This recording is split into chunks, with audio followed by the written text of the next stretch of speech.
We welcome into our show now a guy that made a living shutting down quarterbacks for this BYU football team, a member of, in my opinion, one of the best secondaries that the Cougars ever enjoyed. 1997 Cotton Bowl winners. His name is Tim McTyer. Tim, welcome to BYU Sports Nation.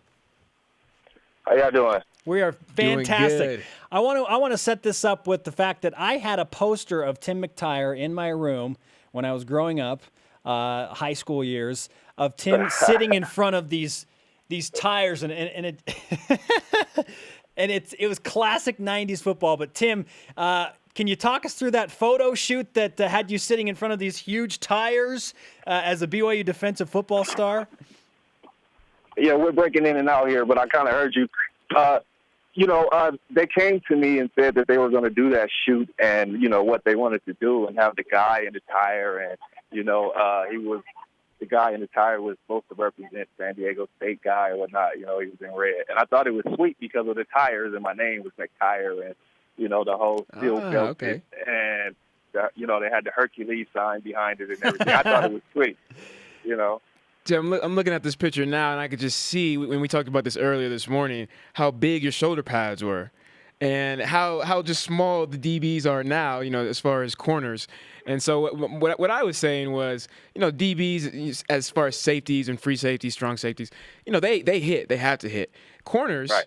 Corners nowadays, corners, we can get away with these smaller shoulder pads because we make business decisions, which means if we see a running back coming through the hole that's 230 pounds and runs a 4.3, we can make a business decision and act like we missed the tackle. It was a business decision. Have you made any business decisions in your career? Yeah, we keep going in and out, guys. But I keep hearing bits and pieces that I can react to you from. So, yeah, safeties are normally hitters. You don't get too many corners. My first year there, I'll give you an example. Darrell Reed was the corner opposite to me. And Darrell Reed's motto was, I didn't come here to hit. I came here to whack. I came to see balls flying all over the place, And he was sincere with that, In my mind, I didn't care. I just, whatever, let's play. If it was on my side. Tim McTyer joining BYU Sports Nation, former BYU defensive back. Great, and he brought up a great point. They came to the WAC to defend passing. The crazy WAC was all about passing, and Tim had his fair share of footballs flying in his direction. Like, Coach, I'm not a linebacker, Coach. I'm not making tackles. I'm not a linebacker. You didn't sign me as a linebacker. You signed me as a corner. Tim made a play in the 1997 Cotton Bowl on January 1st, still the only New Year's Day bowl game that BYU has played in and won, against Kansas State, where Kevin Lockett, a NFL receiver, was playing for the Wildcats at the time, caught a ball in the back of the end zone, and Tim had the heads up to push him out of bounds before both of his feet could come down in bounds. It literally saved the game for BYU. And Tim, I'm talking about a play you made in the Cotton Bowl against Kevin Lockett, who was a very good player.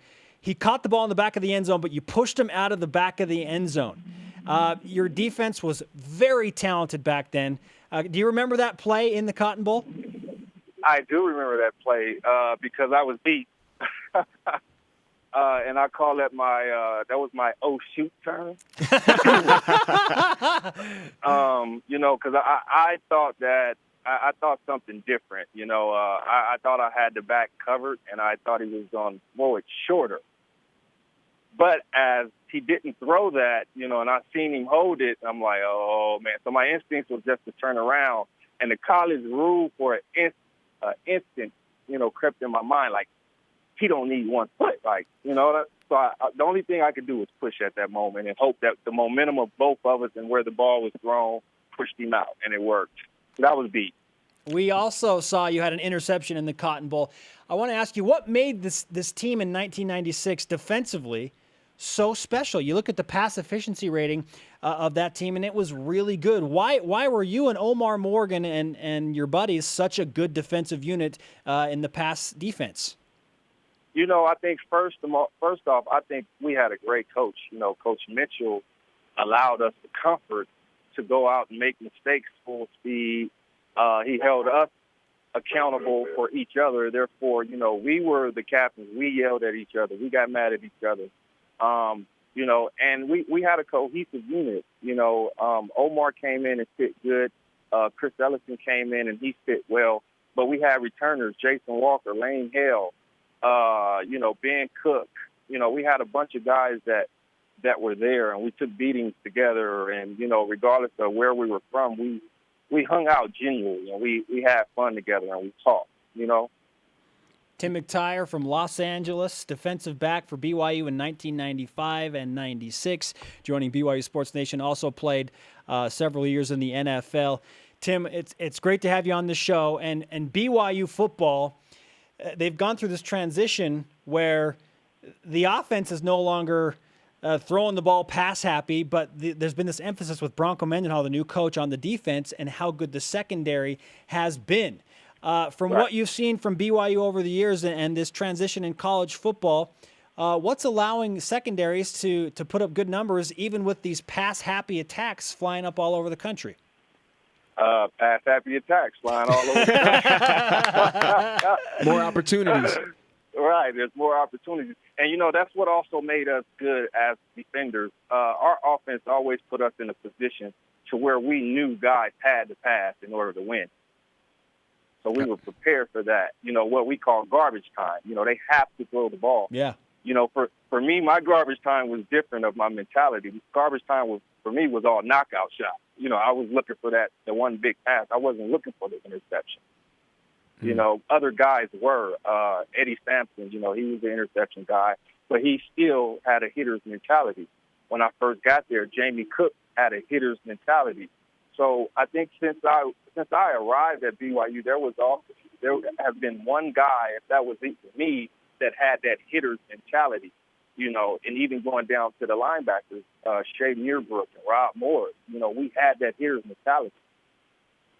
It's always good when you can dictate to the offense, right? When the defense can control the game, I mean, you're basically winning. And that's what Coach Mendenhall has done. And something that I love what you said, Tim, is just the cohesiveness of your group, and that's exactly what I had in 2010 with guys like Brandon Bradley and Corby Eason and Andrew Rich. I mean, even to this day, we still go out and we have fun and we talked amongst each other. Something that I liked about that, it was just always joking around and allowing us to be closer and coming up with nicknames. And we here with the Seattle Seahawks, the no-fly zone. Did you guys have a no-fly zone nickname? Like I said, back then the mentality had nothing to do with interceptions. Those came with the game. Ours was, we were hitters. Like 96, we had a physical group. And we wanted to genuinely hit people and hurt people. Bring the pain. So, hit squad? Bring the pain. Hit squad. Hit squad. It was the hit squad, the house of pain. And we knew then that in order for us as BYU to get the respect that we need, that we had to beat people up. Tim, for me, as we talk about BYU football and the great years that they've had, certainly 1996 is near the top of the list, maybe obviously right under the national championship. You go 14-1. I feel like the defense that year I think it's probably the best secondary, at least, that I have seen take the field at Lavelle Edwards Stadium.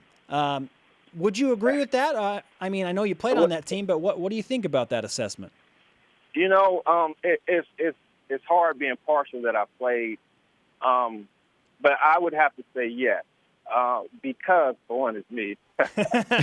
Naturally. No, for two, myself and Omar's contribution, and I'm not even talking Eddie Sampson. Eddie Sampson was a different contribution himself.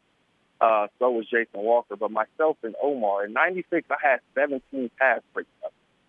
That's just breakups. Wow. Along with 4 interceptions. That year, 3 interceptions. That year, Omar had 10 pass breakups, and he led the team with 4 interceptions. Then there was Eddie Sampson, and we was going underneath the shade with his interceptions. So I think, the first couple games when Omar came in, he was tested. The Texas A&M game with Albert Connell, they went at him a lot. The TCU game, they went at him a lot. But once he started to make plays and, you know, he started to develop that name, the Blanket, then it was almost like, okay, choose your poison now. You know, because there was for a moment, you know, I kind of got bored in my game over there because I was used to a lot of action, which made me hustle even more to get more action. You know, right? Yep. So you know, we compensated for each other in certain ways. We knew that okay, he's probably going to fight hard on his play action, so I don't have any help. Tim, do you think that as a secondary player, safety, corner, do you think that you can get away with less talent and just, you know, having more smarts about the game, you know, being in the playbook and studying? Or do you think a secondary, a player in the secondary can get away with just talent, you know, not really studying that much, you know, but the speed, the quickness, the athleticism allows them to make up for that? Nah. You know, I've been coaching for the past 10 years, and that started with my son being sixth grade or whatnot, high school, junior college, and I've been around a college athlete. And I'm a different person mentally. Like, I would not be a hitter today. I don't teach hitters anymore because it's null and void. You can't be a hitter. So I would say no. I would take a slower, talented, you know, a guy that would listen to me, that would study more than I would take the athlete who's willing to get over on his talent any day. That is interesting. I would go with the talent. Tim, you are. and see, but there's other things that come with talent and not studying and different things in that nature. You know, those things come hand in hand. You're going to get those mistakes that, you know, there's two types of mistakes. There's I didn't know mistake or my bad mistake. Right. And there's a mistake that, okay, I jumped it. I knew it was coming, but I missed. Right. Tim McTyer joining BYU Sports Nation. Tim, you are a man, speaking of talent, that has enjoyed quite a versatile career. You were obviously a football standout at BYU and went to the NFL. Then you got into some music, and now what's this I hear about comedy? Tell us what you're doing now and what the McTyer plan is all about. Well, after coaching, you know, last year I resigned from coaching, and I decided that I was going to, you know, do what I've always wanted to do in the entertainment field. You know, and I started it back in 2005. I started doing some comedy and music, but I stopped to do the coaching in school full time, you know, and I didn't do any of that. Yeah. So last year I resigned, and now I'm back to doing my comedy and some of the things. The comedy, I've always been funny. You can ask anybody. I've always been a comedian. And that's part of a lot of reasons why we had fun. You know, we would lose sometimes, but we were getting beat up. You know, we were still joking. And, you know, it was okay. You know, music thing. You know, I started the music. You know, we used to freestyle at BYU and joke around. But when I got to Philly and to Cleveland, I got into some music and I started a record label, and I experienced some things in that nature. And it brought out more juices for me to try. You know, I've always been one to, if I think I can do it, I'm going to try. If I can accomplish it, that's fine, no matter what the accomplishment is, because I didn't think I can do it anyway. So, you know, just by doing it is an accomplishment to myself. It's nothing else. Tim McTyer, it's great to catch up with you, man. Congratulations on all of your success. We appreciate the insight and the memories from the 1996 season. BYU secondary is in good shape this season, it would seem, to compete with the 96 squad for maybe the best secondary ever. I hope so. That'll be fun to watch. It'll be fun to watch. You know, I had a couple guys that go through BYU. Gennaro Guilford, you know, he was a friend of mine. Okay. There's a funny story. You know, I used to have the biggest crush on his sister. You know, so I would always go visit the house, and young Gennaro was always there, and I would always go over with my BYU highlight tapes and my shorts and my shirts on. And, you know, I think I kind of stole his mental, you know, from seeing it so much. And, you know, years later, I didn't even know he went there until, like, later I got in contact with, like, wow, okay. Planted that seed. And Adam Hogan. Adam, that's my boy. Well, yeah, I coached Adam at Southwest. I want to thank you for helping Gennaro Guilford come to BYU, because he's the guy that sealed the victory in 2001 against Utah in that memorable comeback with the interception down the line. So Look at Tim McTyer giving back to BYU. back. Well done, Tim. Well done. Paving the way do I for can. guys like myself. Thank you. Hey, oh, by the way, You're welcome. 142 days away from the BYU football season opener against Connecticut. Mark it down on your schedule, man, August 29th. Okay, there's another one to mark down, BYU UNLV. Okay. Yep, I can't wait for that one. Yeah, my son plays for UNLV. Well, there you okay. Ooh. Are you torn there? I mean, obviously you got to root for your son, but like, I how's am. that? Like, I am. I really am. You don't even. Oh, and I told him the other day that I was going to cry.